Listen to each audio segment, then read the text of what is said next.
મુસ્લિમ સમુદાયના ઈદ ઉલ અઝહા પર્વના પવિત્ર અને સુંદર અવસરે ભરૂચના પાલેજ સ્થિત ચિશ્તિયાનગરના હજરત સૈયદ ડોક્ટર મતાઉદ્દીન ચિશ્તી સાહેબે સમગ્ર માનવજાતને એક સુંદર અને અનુપમ સંદેશ આપ્યો હતો, જે દર્શક મિત્રો અમે આપની સમક્ષ રજૂ કરી રહ્યા છે. પાલેજ ટાઈમ્સ, ભરૂચ. આજના ઈદ ઉલ અઝહાના સુંદર અને પવિત્ર પ્રસંગે સમગ્ર માનવજાતને આપ શું સંદેશ આપો? આજનો આ પવિત્ર અવસર સામાન્ય રીતે સમર્પણ, ત્યાગ, કરુણા, કૃતજ્ઞતા અને માનવતાનો સંદેશ આપે છે.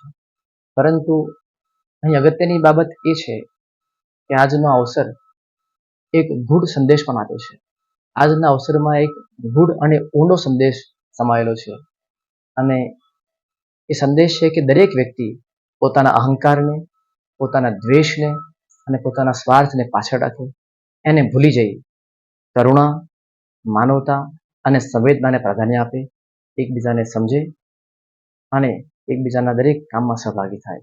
આ અવસર નિમિત્તે સમગ્ર માનવ સમાજને મારી અંતઃકરણથી શુભેચ્છાઓ. આભાર.